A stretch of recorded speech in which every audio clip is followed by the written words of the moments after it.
ओम शांति। 5 मार्च 2024 के ईश्वरीय महावाक्य। पहले एक नज़र मुरली के मुख्य पॉइंट पर। बाबा ने कहा, सतयुग में मरने का डर नहीं रहता है। जानते हैं हमको एक शरीर छोड़ दूसरा शरीर लेना है। दुख की, रोने आदि की बात नहीं। यहाँ मरने से डर रहता है। आत्मा को शरीर छोड़ने से दुख होता है, डरती है, क्योंकि फिर भी दूसरा जन्म ले दुख ही भोगना है। जहाँ भगवान और तुम बच्चे आत्माएं रहते हो उसको ही घर कहा जाता है। वहाँ यह शरीर नहीं है, वह है आत्माओं का घर। यह है जीव आत्माओं का घर। उसको कहा जाता है मुक्ति धाम। यह जो आत्मा का शरीर है, इसमें आत्मा का बहुत मोह पड़ गया है, इसलिए थोड़े भी बीमारी आदि होती है तो डर लगता है कहाँ शरीर न छूट जाए। पतित आत्माएं तो मेरे पास मुक्ति धाम में आ न सके। वह है ही पवित्र आत्माओं का घर। प्रकृति का आधार तो जरूर लेना पड़ता है, नहीं तो खेल चल न सके। यह खेल दुख और सुख का बना हुआ है। वहाँ शरीर भी योग बल से बनते हैं, इसलिए माया खींचती नहीं है। हमारा वह शरीर योग बल का है, इसलिए दुख ही नहीं। धन दिए धन ना खूटे। दान करते रहेंगे तो धारणा भी होगी, नहीं तो धारणा होना मुश्किल है। वहाँ तो आत्मा और शरीर दोनों ही बड़े तंदुरुस्त होते हैं, दुख का नाम ही नहीं रहता। इन आँखों से जो कुछ आत्मा देखती है सब माया ही माया है। यहाँ हर चीज में दुख है। कितना गंध है। बाबा की याद से हम शक्ति लेते हैं, क्योंकि कमजोर बन गए हैं। देह अभिमान है सबसे कमजोर बनाने वाला। यह ड्रामा बना हुआ है, यह बंद नहीं हो सकता है। मोक्ष आदि की बात ही नहीं है, यह तो बना बनाया ड्रामा है। ईश्वरीय राज और आसुरी राज का खेल है। ईश्वर कैसे आकर स्थापना करते हैं यह किसी को पता नहीं है। याद करते करते शरीर छूट जाए, तुम्हारे पाप आदि सब खत्म हो जाएंगे। याद करना भी मासी का घर नहीं है। मुझे याद करने के लिए माया तुमको बहुत हैरान करती है, घड़ी घड़ी भुला देती है। सर्विसेबल बच्चों का भी काम है नब्ज देखना। अगर हमारे कुल का होगा तो शांत हो जाएगा। और अब सुनते हैं महावाक्यों को विस्तार से। मुरली का सार है, मीठे बच्चे, तुम्हें शरीर सहित सब चीज़ों से ममत्व निकालना है। जब तुम आत्मा पावन कर्मातीत बन जाएगी तब घर में जा सकेगी। प्रश्न है, आत्मा को किस बात से बहुत डर लगता है और वह डर क्यों? उत्तर है, आत्मा को शरीर छोड़ने से बहुत डर लगता है, क्योंकि उसका शरीर में ममत्व हो गया है। अगर कोई दुख के कारण शरीर छोड़ना भी चाहता है तो भी उसे पाप कर्मों की सजा तो भोगनी ही पड़ती है। संगम पर तुम बच्चों को कोई भी डर नहीं, तुम्हें और ही खुशी है कि हम पुरानी शरीर को छोड़ बाबा के पास जाएंगे। ओम शांति। मीठे मीठे बच्चों को समझाया गया है, एक है ज्ञान, दूसरा है भक्ति। ड्रामा में यह नूंद है। ड्रामा के आदि मध्य अंत को और कोई भी नहीं जानते। तुम बच्चे तो जानते हो, सतयुग में मरने का डर नहीं रहता। जानते हैं हमको एक शरीर छोड़ दूसरा शरीर लेना है। दुख की, रोने आदि की बात नहीं। यहाँ मरने से डर रहता है। आत्मा को शरीर छोड़ने से दुख होता है, डरती है, क्योंकि फिर भी दूसरा जन्म ले दुख ही भोगना है। तुम तो हो संगम योगी। तुम बच्चों को पाप ने समझाया है, अब वापिस चलना है। कहाँ? घर। वह भगवान का घर है ना। यह कोई घर नहीं है जहाँ भगवान और तुम बच्चे आत्माएं रहते हो। उसको ही घर कहा जाता है। वहाँ यह शरीर नहीं है। जैसे मनुष्य कहते हैं हम लोग भारत में रहते हैं, घर में रहते हैं, वैसे तुम कहेंगे हम लोग अर्थात हम आत्माएं वहाँ अपने घर में रहती है। वह है आत्माओं का घर, यह है जीव आत्माओं का घर। उसको कहा जाता है मुक्ति धाम। मनुष्य पुरुषार्थ तो करते हैं वहाँ जाने के लिए कि हम भगवान से जाकर मिले। भगवान से मिलने के लिए बहुत खुशी होनी चाहिए। यह जो आत्मा का शरीर है इसमें आत्मा का बहुत मोह पड़ गया है, इसलिए थोड़ी भी बीमारी आदि होती है तो डर लगता है कहाँ शरीर न छूट जाए। अज्ञान काल में भी डर रहता है, इस समय जबकि संगम युग है। तुम जानते हो अब वापिस जाना है बाप के पास, तो डर की बात नहीं। बाप ने युक्ति बहुत अच्छी बताई है। पतित आत्माएं तो मेरे पास मुक्ति धाम में आ न सके, वह है ही पवित्र आत्माओं का घर।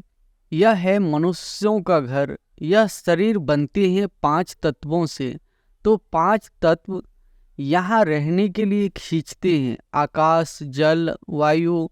वहाँ मूल वतन में यह 5 तत्व नहीं है। यह विचार सागर मंथन करने की युक्तियाँ है। आत्मा ने यह प्रॉपर्टी ली हुई है, इसलिए शरीर में ममत्व हो गया है। नहीं तो हम आत्माएं वहाँ की रहने वाली है। अब फिर पुरुषार्थ करते हैं वहाँ जाने के लिए। जब तुम पवित्र आत्माएं बन जाती हो तो फिर तुमको सुख मिलता है, दुख की बात ही नहीं। इस समय है ही दुख धाम। तो यह 5 तत्व भी खींचते हैं ऊपर से नीचे आकर पाठ बजाने के लिए। प्रकृति का आधार तो जरूर लेना पड़ता है, नहीं तो खेल चल न सके। यह खेल दुख और सुख का बना हुआ है। जब तुम सुख में हो तो 5 तत्वों के शरीर से ममत्व नहीं रहता है, वहाँ तो पवित्र रहते हैं, इतना ममत्व नहीं रहता है। शरीर में इन 5 तत्वों का ममत्व भी छोड़ देते हैं। हम पवित्र बने फिर वहाँ शरीर भी योग बल से बनते हैं, इसलिए माया खींचती नहीं है। हमारा वह शरीर योग बल का है, इसलिए दुख ही नहीं। ड्रामा कैसा वंडरफुल बना हुआ है। यह भी बड़ी महीन समझाने की बातें हैं। जो अच्छे बुद्धिवान है और सर्विस में तत्पर रहते हैं वही अच्छी रीति समझा सकते हैं। बाप ने कहा है धन दिए धन ना खूटे। दान करते रहेंगे तो धारणा भी होगी, नहीं तो धारणा होना मुश्किल है। ऐसे मत समझो लिखने से धारणा हो जाएगी। हाँ, लिखकर किसी को कल्याण के लिए पॉइंट भेज देते हैं वह और बात है, खुद को तो काम में नहीं आती है। कोई तो कागज लिखकर फालतू फेंक देते हैं। यह भी अंदर में समझ होनी चाहिए कि मैं लिखता हूँ, फिर वह काम में आता है। लिखकर फेंक दिया तो उससे क्या फायदा। यह भी आत्मा जैसे अपने को ठगती है। यह तो साधारण करने की चीज है। बाबा ने कोई लिखा हुआ थोड़े ही कंठ किया है। बाप तो रोज समझाते रहते हैं। पहले पहले तुम्हारा बाप से कनेक्शन हो, बाप की याद से ही तुम्हारी आत्मा पवित्र बन जाएगी, फिर वहाँ भी तुम पवित्र रहते हो। आत्मा और शरीर दोनों पवित्र रहते हैं, फिर वह बल खलास हो जाता है तो 5 तत्वों का बल आत्मा को खींचता है। आत्मा को घर जाने के लिए शरीर छोड़ने की दिल होती है। तुम पावन बनकर शरीर ऐसे छोड़ेंगे जैसे मक्खन से बाल। तुम बच्चों को शरीर सहित सब चीज़ों से ममत्व मिटा देना है। हम आत्माएं बिगड़ शरीर आई थी, हम प्योर थी। इस दुनिया से ममत्व नहीं था। वहाँ शरीर छूटे तो कोई रोते नहीं, कोई तकलीफ नहीं, बीमारी नहीं, शरीर में ममत्व नहीं। जैसे आत्मा पाठ बजाती है, एक शरीर बूढ़ा हुआ तो फिर दूसरा ले लेती है पाट बजाने के लिए। वहाँ तो रावण राज्य ही नहीं है, तो इस समय दिल होती है जाएं बाबा के पास। बाबा कहते हैं मुझे याद करो, यह ज्ञान बुद्धि में है। बाप कहते हैं पवित्र बनकर आना है, अभी तो सब पतित है, इसलिए 5 तत्वों के पुतले से मोह हो गया है, इनको छोड़ने की दिल नहीं होती है। नहीं तो विवेक कहता है शरीर छूट जाए और हम बाबा के पास चले जाएं। अभी पुरुषार्थ करते हो, हमको पावन बनकर बाबा के पास जाना है। बाबा ने कहा है तुम तो मेरे थे, अब फिर मुझे याद करो तो आत्मा पवित्र बन जाएगी, फिर यह शरीर धारण करने में भी कोई तकलीफ नहीं होगी। अभी शरीर में मोह है तो डॉक्टर आदि को बुलाते हैं, तुमको तो खुशी रहनी चाहिए। हम जाते हैं बाबा के पास। इस शरीर से अब हमारा कनेक्शन नहीं है, यह शरीर तो पाठ बजाने के लिए मिला है। वहाँ तो आत्मा और शरीर दोनों ही बड़े तंदुरुस्त होते हैं, दुख का नाम ही नहीं रहता। तो बच्चों को कितना पुरुषार्थ करना चाहिए। अभी हम बाबा के पास जाते हैं, क्यों नहीं इस शरीर को छोड़कर जाए। परंतु जब तक योग लगाकर पवित्र नहीं बने हैं, कर्मातीत अवस्था नहीं बनी है, तो जा नहीं सकते। यह ख्यालात अज्ञानी मनुष्यों को नहीं आ सकते। तुम बच्चों को आएंगे, अब हमको जाना है। पहले तो आत्मा में ताकत होती है, खुशी होती है, कभी डर नहीं रहता। यहाँ दुख है, इसलिए मनुष्य भक्ति आदि करते हैं, परंतु वापिस जाने का रास्ता तो जानते नहीं। जाने का रास्ता तो एक बाप ही बताते हैं। हम बाबा के पास जाएं, उसकी खुशी होती है। बाप समझाते हैं यह तुम्हारा शरीर में मोह है, यह मोह निकाल दो। यह तो 5 तत्वों का शरीर है, यह सब माया ही है। इन आँखों से जो कुछ आत्मा देखती है सब माया ही माया है। यहाँ हर चीज में दुख है, कितनी गंध है। स्वर्ग में तो शरीर भी फर्स्ट क्लास, महल भी फर्स्ट क्लास मिलेगी, दुख की बात ही नहीं। कैसा बना हुआ खेल है, यह तो चिंतन में आना चाहिए ना। बाप कहते हैं और कुछ नहीं समझते है वो। अच्छा बोलो, बाप को याद करो तो विकर्म विनाश हो जाएंगे, स्वर्ग में चले जाएंगे। हम तो आत्मा है, यह शरीर रूपी दुम बाद में मिला है, इनमें हम क्यों फंसे हैं। बाप समझाते हैं इसको रावण राज्य कहा जाता है। रावण राज्य में दुख ही दुख है, सतयुग में दुख की बात ही नहीं। अब बाबा की याद से हम शक्ति लेते हैं, क्योंकि कमजोर बन गए हैं। देह अभिमान है, सबसे कमजोर बनाने वाला। तो बाप समझाते हैं यह ड्रामा बना हुआ है, यह बंद नहीं हो सकता। मोक्ष आदि की बात ही नहीं है, यह तो बना बनाया ड्रामा है। कहते भी है चिंता ताकि कीजिए, जो पास्ट हो गया वह फिर होना ही है, चिंता की बात ही नहीं। सतयुग में खराब कुछ होता नहीं, यहाँ चिंता लगी है। बाप कहते हैं यह तो ड्रामा है, बाप ने रास्ता तो बताया ही है। ऐसे तुम मेरे पास पहुंच जाएंगे, मक्खन से बाल निकल जाएगा। सिर्फ तुम मुझे याद करो तो आत्मा पवित्र हो जाए। पावन बनने की और कोई युक्ति नहीं। अभी तुम समझते हो हम रावण राज्य में बैठे हैं, वह है ईश्वरीय राज। ईश्वरीय राज और आसुरी राज का खेल है।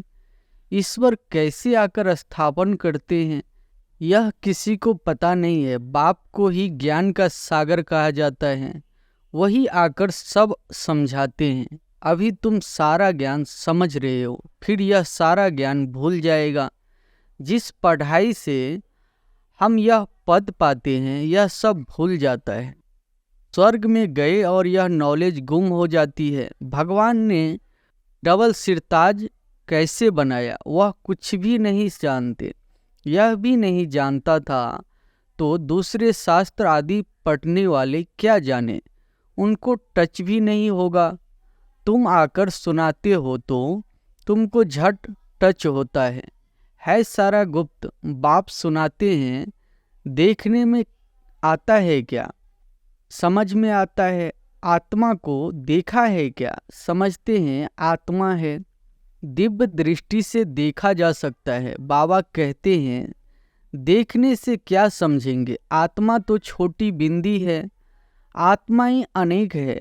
10-20 का भी तुम साक्षात्कार करेंगे, एक से तो कुछ पता न पड़े, समझ भी न सके। बहुतों का साक्षात्कार होता है, मालूम कैसे पड़े आत्मा है या परमात्मा है।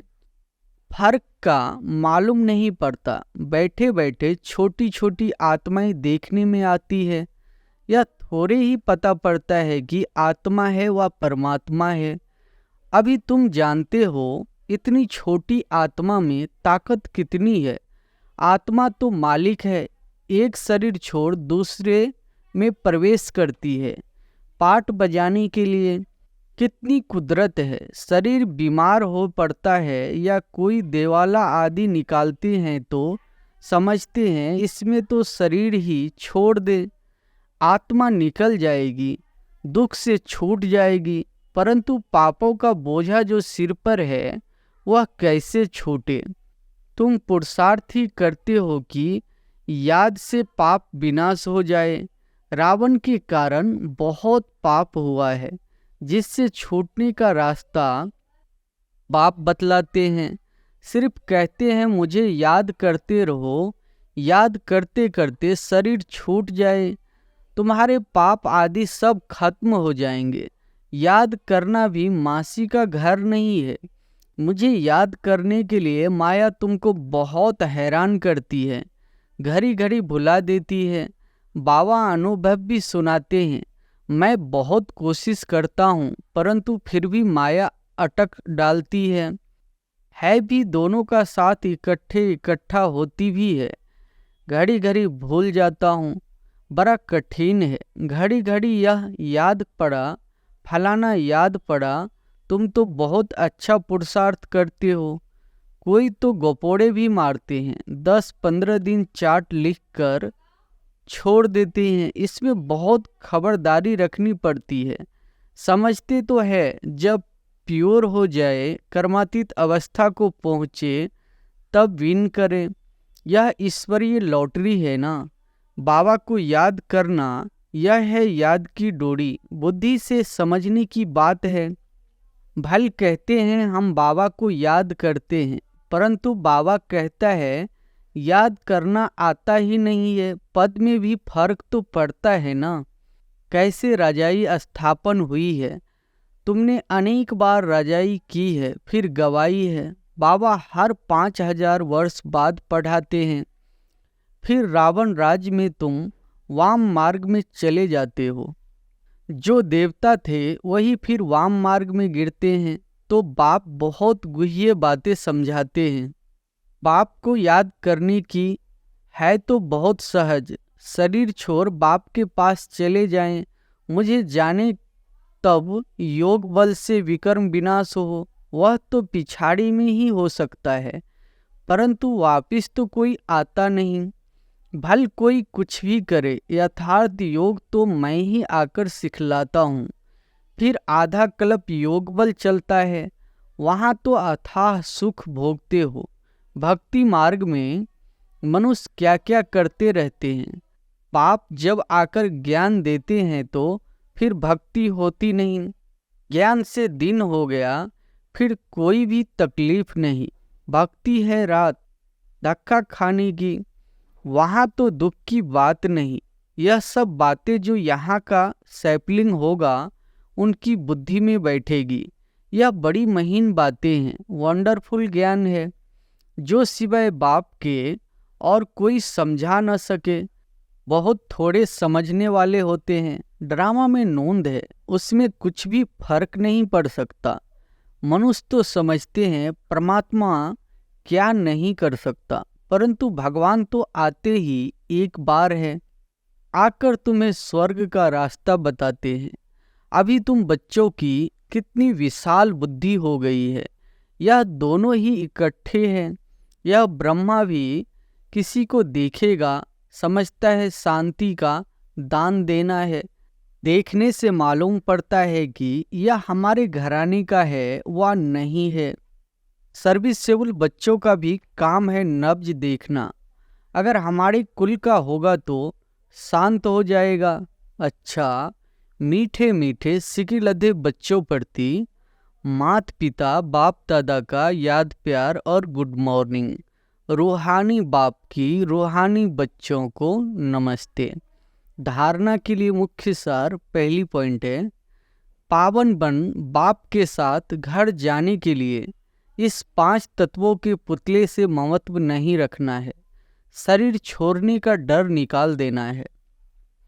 दूसरी पॉइंट है, याद की यात्रा का चार्ट बड़ी खबरदारी से बढ़ाते रहना है। योग बल से आत्मा को पावन बनाए कर्मातीत बन ईश्वरीय लॉटरी को विन करना है। वरदान है, सिद्धि को स्वीकार करने के बजाय सिद्धि का प्रत्यक्ष सबूत दिखाने वाले शक्तिशाली आत्मा भव। सिद्धि को स्वीकार करने के बजाय सिद्धि का प्रत्यक्ष सबूत दिखाने वाले शक्तिशाली आत्मा भव। अब आप सबके सिद्धि का प्रत्यक्ष रूप दिखाई देगा। कोई बिगड़ा हुआ कार्य भी आपकी दृष्टि से, आपकी सहयोग से सहज हल होगा। कोई सिद्धि के रूप में आप लोग नहीं कहेंगे कि हाँ यह हो जाएगा, लेकिन आपका डायरेक्शन स्वतः सिद्धि प्राप्त कराता रहेगा। तब प्रजा जल्दी जल्दी बनेगी, सब तरफ से निकलकर आपकी तरफ आएंगे। यह सिद्धि का पाठ अभी चलेगा, लेकिन पहले इतने शक्तिशाली बनो जो सिद्धि को स्वीकार न करो, तब प्रत्यक्षता होगी। स्लोगन है, अव्यक्त स्थिति में स्थित हो, मिलन मनाओ तो वरदानों का भंडार खुल जाएगा। अच्छा, ओम शांति।